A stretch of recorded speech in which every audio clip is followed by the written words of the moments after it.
আজকের আলোচকদের বরণ করে নেবার পালা। তিনজনকে একে একে বরণ করবেন আনন্দ অবকাশের বরিষ্ঠ সদস্য শ্রী অশোক বিশ্বাস, শ্রী শঙ্কর দাশগুপ্ত এবং শ্রী সুনীত চক্রবর্তী।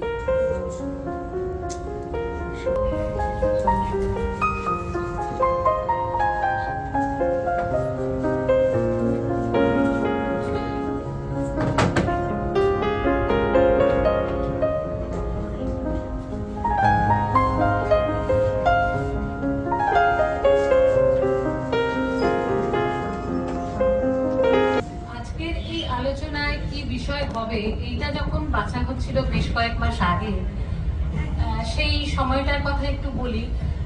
তার ঠিক কিছুদিন আগেই প্রয়াত হয়েছেন আমাদের প্রিয় ছন্দা দিয়ে আনন্দ অবকাশের সক্রিয় সদস্য ছন্দা সেন। ছন্দা সেন যে আকাশবাণীর কর্মী ছিলেন এটা বাইরে কতজন জানেন আদৌ জানি না। তার প্রধান এবং প্রথম পরিচয় যে তিনি দূরদর্শনের জনপ্রিয় সংবাদ পাঠিকা।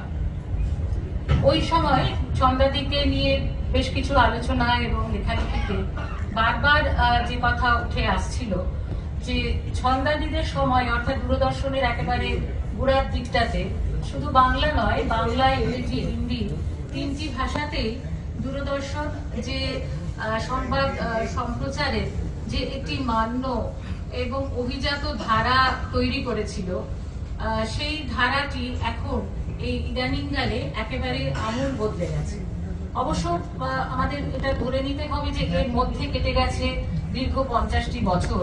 তার মধ্যে প্রজন্ম যেমন পাল্টেছে তেমনি পাল্টে গেছে প্রযুক্তি, পাল্টে গেছে আমাদের দর্শক শ্রোতার রুচি পছন্দ এবং তাদের কাছে সংবাদের গ্রহণযোগ্যতা।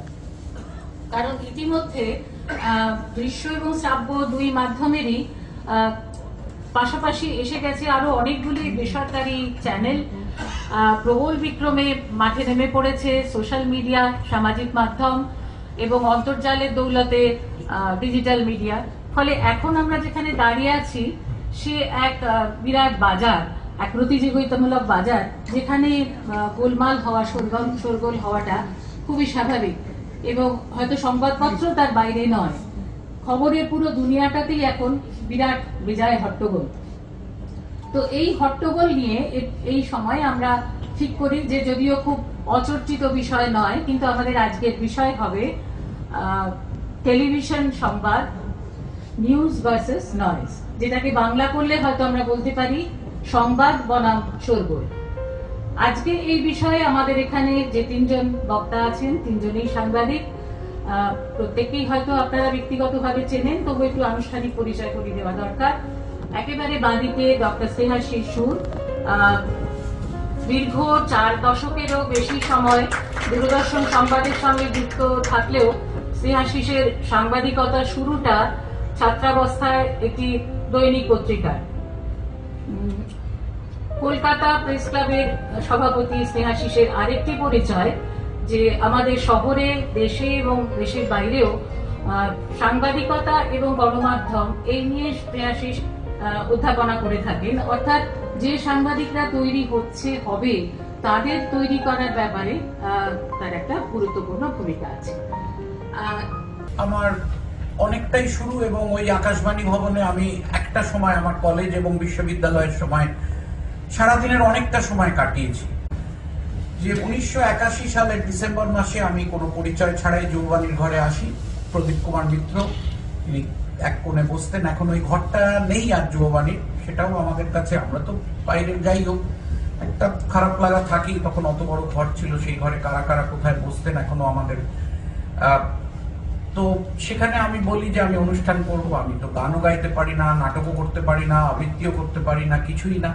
কিন্তু তারপর কিছু আলোচনা হয়, আমি কিছু অনুষ্ঠানের কথা বলি। তারপর 1982 সালে সেই যে শুরু করেছিলাম প্রথম বাইরে থেকে রেকর্ড করে আনা অনুষ্ঠান দিয়ে, তারপর সেখান থেকে এগিয়ে যাওয়া। আজকে অঞ্জনদা আছেন, অঞ্জনদার সঙ্গেও অনেকেই নেই যাদের কাছে অনুষ্ঠান করেছি। প্রদীপদা নেই, পাপিয়াদি নেই, আর অনেকে আছেন কিন্তু এখানে আসেননি।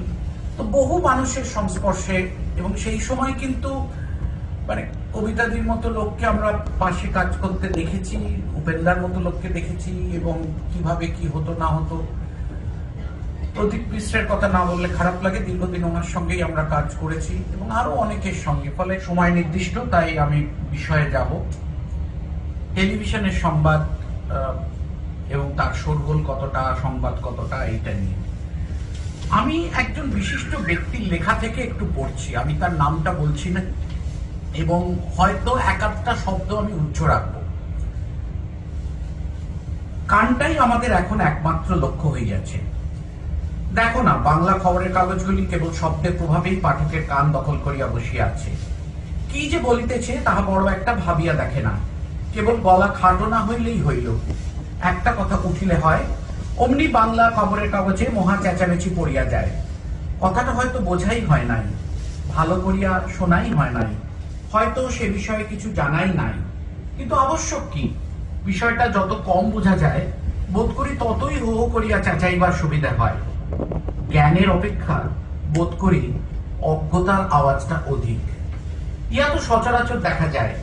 আমাদের বাংলা সংবাদপত্র দেশের অবস্থা কিছুই জানেন না, এমনকি দেশের নামগুলো উচ্চারণ পর্যন্ত করিতে পারে না, অথচ গভর্নমেন্টকে বিজ্ঞভাবে উপদেশ দেয়, আইন জানে না, উভয় পক্ষ দেখে না, অথচ বিচারককে বিচার করিতে শিখায়, অনেক অনুসন্ধান করিয়া বিস্তর বিবেচনা করিয়া যোগ্য ব্যক্তিদের দ্বারা যাহা অনেক দিনে স্থির হইয়াছে তাহা অবহেলা করিয়া, অথচ নিজে কিছুমাত্র অনুসন্ধান না করিয়া যাহা মুখে আসে তাহাই বলিয়া বসে। গলা ভারী করিয়া কথা কয়, অথচ কথাগুলো ছেলে মানুষের মতো বলে।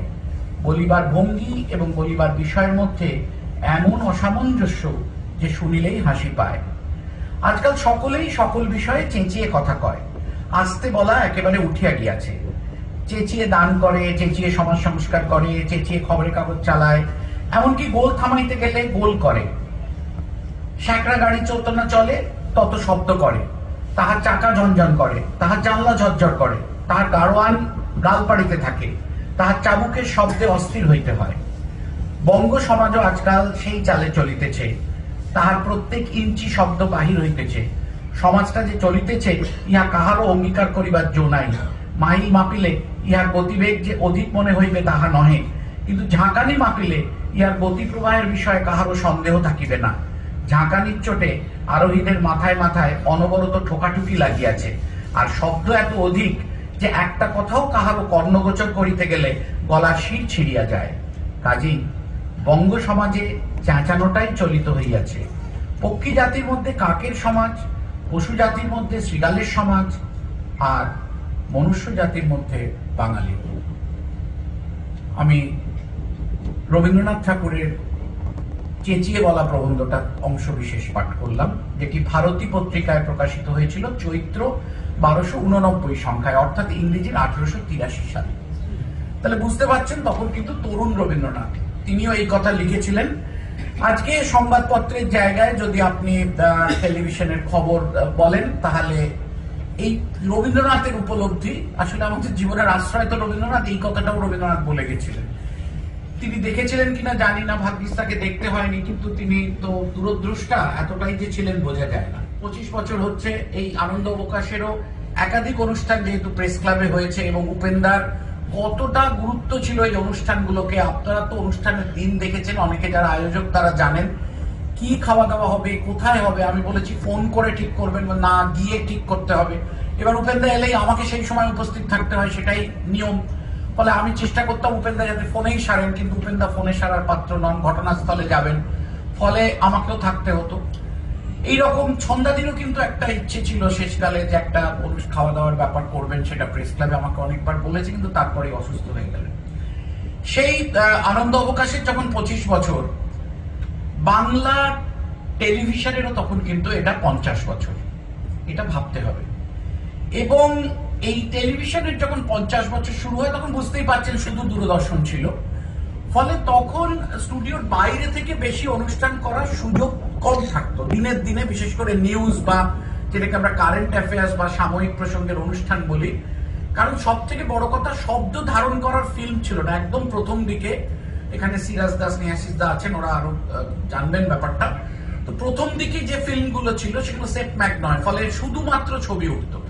এবং পরে সেই সেট ম্যাগের যে সিঙ্কোনাইজেশন, সিঙ্ক যেটাকে আমরা বলি, এগুলো একটু অনেক সময় লাগতো, ফলে দিনের দিনের কথা শুদ্ধ অনুষ্ঠান দেখানো যেত না।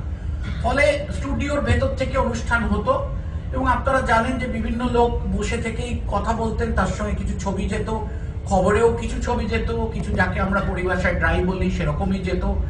এবং দূরদর্শনের খবরে যেহেতু মানে যারা খবর পাঠ করেন বা যাকে আমরা এখন অ্যাঙ্কার বলি, তাদের নিজস্ব স্বাধীনতা খুব একটা থাকতো না, যা লেখা আছে সেটাই পড়তে হবে।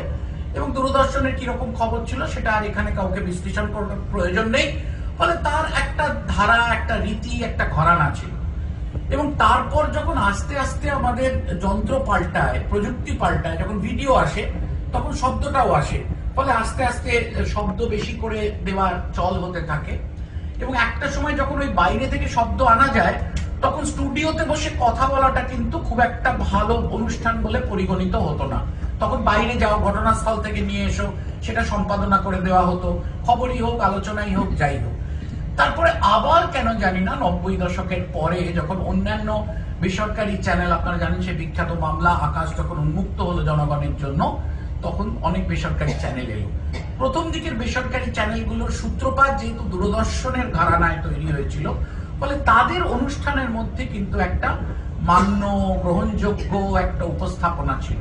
আমি নাম করেই বলি, এনডিটিভি বলুন, আজ তাক বলুন। তারপর আস্তে আস্তে যখন বহু আসতে থাকে, তখন প্রতিযোগিতায় তারা চিৎকার চেঁচামেচি শুরু হতে থাকে, সেটা আমরা সকলেই জানি। এখন বিষয়টা হচ্ছে যে এই রাজনৈতিক প্রতিক্রিয়া যখন আসে এবং যখন একটা আলোচনা চক্র হয়, আমরা কিন্তু অনুষ্ঠান করতে গিয়ে দেখেছি যারা অন্য চ্যানেলে বিরাট চিৎকার করেন, তারা কিন্তু অনুষ্ঠানের মাঝখানে কমার্শিয়াল ব্রেকে বলুন, বিরতিতে বলুন, বাণিজ্যিক বিরতিতে বলুন বা অন্য সময় বলুন, বলছেন এখানে তো আর কলতলার ঝগড়া করা যায় না, তাই একটু আস্তে আস্তে বলতে হয়। এখানে তো একজন শেষ করলে কথার মাঝে তো কথা বলা যায় না। তাদেরও কিন্তু ধারণা ছিল যে দূরদর্শনটা একটু আলাদা, যখন কিন্তু অন্য চ্যানেল এসে গেছে। আমাদের আরেকটা জিনিস বুঝতে হবে যে প্রযুক্তি কিভাবে আমাদের বিষয়বস্তুর ওপরে আঘাত আনে বা তার পরিবর্তন করে। বিষয়বস্তু মানে আমি কন্টেন্ট বোঝাতে চাইছি। যখন আমাদের সরাসরি সম্প্রচারের ব্যবস্থা ছিল না, তখন ওই সংগ্রহ করে এসে, ধারণ করে এসে চিত্র এবং শব্দ সেটা সম্পাদনা করে দেখানো হতো। কিন্তু তারপর যখন সরাসরি সম্প্রচারের ব্যবস্থা হয়, তখন কিন্তু বিভিন্ন চ্যানেল বেশি করে এই যারা সংবাদ পাঠক বা যারা রয়েছেন স্টুডিওতে এবং ঘটনাস্থলে যে সাংবাদিক রয়েছেন, তাদের কথোপকথন আসতে থাকে। এবং এটাই হচ্ছে একটা সাংঘাতিক ব্যাপার যে তখন সেই কথোপকথনে একটা প্রচন্ড চিৎকার চেঁচামেচি শুরু হয়ে যায়। এবং একটা কথা, মানে কেন প্রশ্ন করছে তার কোনো কারণ নেই। আচ্ছা, উনি কখন আসবেন, উনি যে মুহূর্তে এসে পৌঁছবেন আপনাদের জানাবো, কখন আসছেন তো বলা যাচ্ছে না, উনি এই মুহূর্তেই আসবেন। এবং এক একজন বিশিষ্ট ব্যক্তির উপস্থিতি ঘটনাস্থল থেকে এক একজন সাংবাদিক, প্রতিবেদক যখন জানাচ্ছেন, মনে হচ্ছে যেন মানুষ চাঁদে পা দিচ্ছে। এটা তো জানাই আছে যে অমুক বিখ্যাত ব্যক্তি ওই অনুষ্ঠানে আসবেন। এখন এই জিনিসগুলো কিন্তু টিআরপি বা বিজ্ঞাপন পাওয়ার জন্য এটা তৈরি হয়েছে। এটা কেন হয়েছে, কেন হয়নি, কিন্তু এটা এসে গেছে। শুধু চিৎকার, শুধু চিৎকার। এবং একটু ভিড় থাকে বলে অনেক সময় চিৎকার করতে হয়, কিন্তু যখন ভিড় নেই তখনও চিৎকার। আমি এটা খবরের মানে কথা বললাম, কিন্তু তারপরে আমি যখন আমরা অন্যান্য অনুষ্ঠানের কথা বলবো, মানে এটা আলোচনা চক্রের কথা বললাম, খবরের কথাতেও তাই। আমরা আগে জানতাম news when it happens, news as it happens। তারপরে সেই বস্তুনিষ্ঠতাটা আস্তে আস্তে আপন মনের মাধুরী বিষে কেউ একজন ব্যাখ্যা করতে থাকলেন। হয় তিনি নিজের মতো করে ব্যাখ্যা করছেন, হয় তার চ্যানেল যেটা বলতে চায় সেটা ব্যাখ্যা করছেন। ফলে খুব ব্যক্তিগত বিষয় কিন্তু এসে গেল। এবং এর ফলেই কিন্তু একদিকে স্টুডিওতে যত চিৎকার হবে তত টিআরপি বাড়বে। এবং একথা বলতে অস্বীকার করার কারণ নেই যে দূরদর্শনেও যখন এই ধরনের অনুষ্ঠান হয়েছে, যেদিন মাঝে মাঝে বিরাট ঝগড়াঝাটি হয়েছে, যেদিন যেসব সহকর্মী বন্ধুরা তখন দায়িত্বে আজকে বলেন বা আজ বেশ ভালো হয়েছে, অর্থাৎ মানুষ কি সত্যিই এটা এনজয় করে? মানুষ কি সেই চিৎকারটাই, এই ঝগড়াটাই দেখতে চায়, নাকি খুব সুন্দর করে ভালো করে বুঝিয়ে সুঝিয়ে একটা উপস্থাপনা সেটাই দেখতে চায়? এখন এটা কোনটা আগে কোনটা পরে এটা বলা খুব মুশকিল। এখন আমরা যেটা বুঝতে পারি যে একটা যখন আমাদের বহু বা ব্যক্তিগত মালিকানাধীন চ্যানেলগুলো যখন আসে, তখন এই ধরনের আমাদের বেশি এই ধরনের তীব্রতা, এই ধরনের চিৎকার, এই যে কথা সাধারণভাবে বললে হয়, সেটা এই ধরনের চিৎকার খানিকটা অযাচিত ভাবে এসে যায়। সেটা কি সত্যি দর্শকদের মনোযোগ আকর্ষণের জন্য, নাকি একজন করছে বলে আরেকজন করছে, আরেকজন করছে? হয়তো এটা আস্তে আস্তে এটা এখন প্রৌঢ়ত্বে আছে বা যৌবনে আছে, ব্যক্তিগত বালিকারাদিন চ্যানেল, সেটা হয়তো আস্তে আস্তে যখন তৈরি হবে, আরো পরিপক্ক হবে, তখন হয়তো আরেকটু কমবে। আসলে বিবিসি কিন্তু কোনোদিন এই জিনিস করে না। এবং আপনাদের যাদের বাংলাদেশের বিভিন্ন টেলিভিশন চ্যানেল দেখার সুযোগ আছে, আপনারা দেখবেন যে বাংলাদেশের টেলিভিশন চ্যানেলও কিন্তু এই জিনিস করে না। আমরা যারা মার্ক টালির প্রতিবেদন দেখেছি, ক্রিশ্চিয়ান অ্যাম্ব্রোপুরের প্রতিবেদন দেখেছি, বা ওয়াল্টার কংক্রাইট, এডওয়ার্ড মারো, এদের মতো মানে উপস্থাপককে দেখেছি, সংবাদ পাঠককে দেখেছি, প্রণয় রায়, বিনোদ দুয়া, রাহুল দেব, রজত শর্মা, এদের কিন্তু আমরা চিৎকার করতে দেখিনি। তাহলে কেন এই চিৎকার? আজকে এই চিৎকারের কারণ কি? যেটা বলছেন, এই যে ধরুন মানে প্রত্যেকটি ঘটনা, আজ যাদবপুরে যাওয়া হচ্ছে, কাল আরজি করে যাওয়া হয়েছে, এত চিৎকার, হয়তো ভিড় থেকে বলতে গেলে গলাটা শোনাবার জন্য শব্দের প্রয়োজনে চিৎকার লাগে, কিন্তু তাছাড়া কেন চিৎকার? এই প্রশ্নটা কিন্তু আমরা যারা একটা প্রজন্মে কাটিয়েছি, যারা চিৎকার না করেও কিছুটা জায়গা পেয়েছি, আমাদের কাছে প্রশ্নই থেকে গেল। আশা করি আমার সহযোগীরা এই বিষয়ে আলোকপাত করবেন, তারপরে যদি প্রয়োজন হয় আমি কিছু বলতে পারবো। আমাদের অবস্থাটা হয়ে গেছে এরকমই যে খবর মানুষের